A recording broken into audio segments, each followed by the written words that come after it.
Alors bonjour, je suis Polo Kitchan. Ça fait maintenant 3 ans et demi que je suis sur YouTube en tant que YouTubeuse virtuelle. Bah moi, ce que j'ai envie de dire, c'est par exemple, bah regardez mon contenu et vous allez voir si c'est cringe, hein. Vous me direz votre avis. Alors, Ponoki, c'est quoi le VTubing? Alors le VTubing, c'est pour moi très simple. Le concept, c'est vous êtes un créateur de contenu, que ce soit vidéo ou stream, et vous avez un avatar virtuel qui est là pour vous représenter. Voilà, c'est ni plus ni moins que ça. Alors l'avatar, il peut être en 2D Comme moi. ou bien en 3D. Je vais pas vous mentir, je suis type 3D. Je pense que s'il y a une troisième dimension, voilà, c'est pas pour rien. C'est pour faire plus de trucs. Et quel a été ton moment de rencontre entre toi et le VTubing? Comment cela a-t-il commencé? Alors, j'ai une petite histoire par rapport à ça à raconter parce que j'ai pas, on va dire que j'ai découvert le VTubing entre guillemets accidentellement. Disons que de base, c'était surtout avec Kizunai que j'ai découvert l'univers du VTubing via des vidéos de recommandations qu'il y avait sur YouTube. Mais il faut savoir qu'en fait, il y a très très longtemps, bon, moi j'ai beaucoup suivi tout ce qui est culture otaku, etc. Et en fait, sans faire exprès, je me suis abonné à une newsletter. En parlant d'abonnement, n'hésitez pas à liker, partager, commenter la vidéo. Vous connaissez la comptine, mais en vérité, ça aidera vraiment la chaîne à démarrer. Donc d'avance, merci beaucoup. Je me suis abonné à une newsletter à un site d'otaku, je crois que ça s'appelait Tokyo Otaku Mode, quelque chose comme ça, et je m'en souviens plus trop de ce qu'ils font. Et du coup, je me suis abonné à cette newsletter, et du coup, je recevais tout le temps des mails, de tout et n'importe quoi, et j'ai eu la flemme de retirer cette newsletter. Et une fois, il est arrivé que j'ai reçu un mail qui m'a intrigué, c'était que en gros, ils annonçaient l'arrivée d'une youtubeuse virtuelle, justement, et c'était quelque chose de tout nouveau au Japon et qu'il y aura sa vidéo de présentation qui allait venir et c'était bah, du coup dans les alentours de 2016 si je dis pas de bêtises.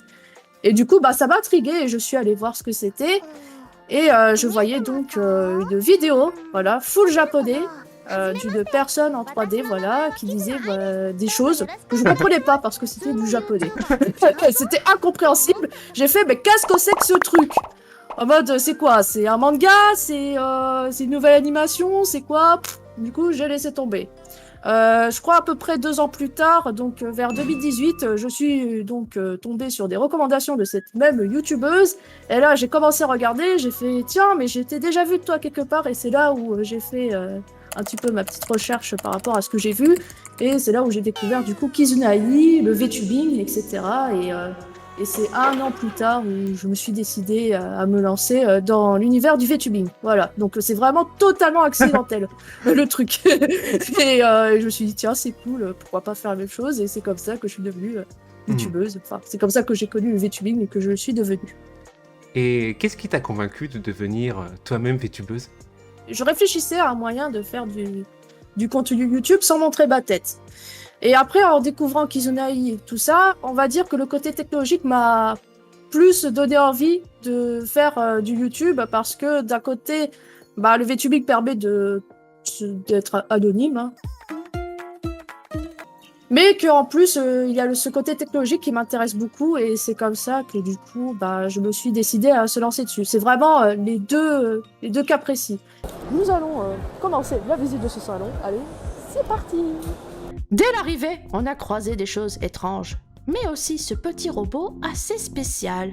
Maintenant, ce qu'il faut savoir, c'est que le VTubing n'est pas si éloigné du concept de YouTube ou de faire du streaming sur Twitch. Parce qu'au final, les gens, en général, quand ils font ce type de contenu avec leur avatar, ils le font parce qu'ils ont envie de créer quelque chose. Et il faut aussi savoir qu'il y a toute une gamme de possibilités pour chaque personne qui est VTuber. C'est-à-dire que vous allez trouver des personnes qui vont faire, voilà, je sais pas, du gaming, il y en a qui vont faire des talk shows, il y en a qui vont faire, bah, comme tu disais, du karaoké. Il y a tout plein de types de contenus qui existent et ça vaut la peine d'être regardé. Et toi qui es là depuis son tout début, quel regard poses-tu sur l'évolution de la scène du VTubing FR? Alors, malheureusement, je vais pas te mentir, en fait, j'ai suivi ça de loin pour une raison qui est très simple, c'est que à un moment donné, bon, il y a eu le Covid, tout le monde était enfermé, du coup c'était facile à suivre. Et au moment du Covid, il commençait à avoir une poussée de nombre de personnes devenant VTubeurs. Je m'en souvenais vers le début du Covid, donc vers mi-2020, quelque chose comme ça, il y avait à peu près 50 personnes, une cinquantaine de personnes qui sont devenues VTubeurs français. Et le truc, ce qui s'est passé, c'est que au fil des mois, il s'est passé que je suis tombée enceinte et que du coup, ben, j'étais obligée de mettre entre guillemets le VTubing de côté. Hmm. Et du coup, à ce moment-là, j'ai plus trop suivi ce qui s'est passé.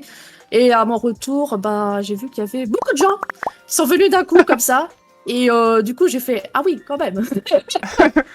Mais c'est vrai que après la période du Covid, on a très clairement vu une nette évolution du nombre de VTubers. Et c'est vrai que ça a changé une certaine donne. On voit que les gens, ils essaient de beaucoup plus investir dans le VTubing.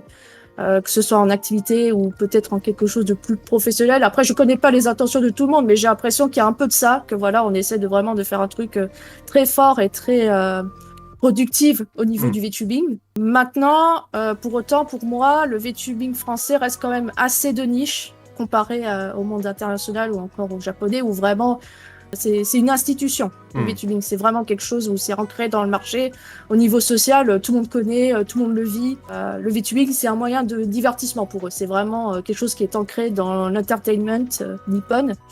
En France, on n'est pas trop dans cette configuration. On est encore dans quelque chose de très de niche, de niche. Et du coup, quels seraient tes souhaits pour l'avenir du VTubing FR? Moi, je dirais peut-être dans quelque chose qui soit plus accepté, on va dire. Que ce ne soit pas vu comme quelque chose qui fait, entre guillemets, peur. Et j'aimerais que, en tout cas dans un premier temps, qu'on voit le VTubing plus comme un moyen de créer du contenu, hein, comme un nouveau moyen de créer du contenu, et que bah, ça sera quelque chose de beaucoup plus accepté et que les gens s'y plairont, tout simplement.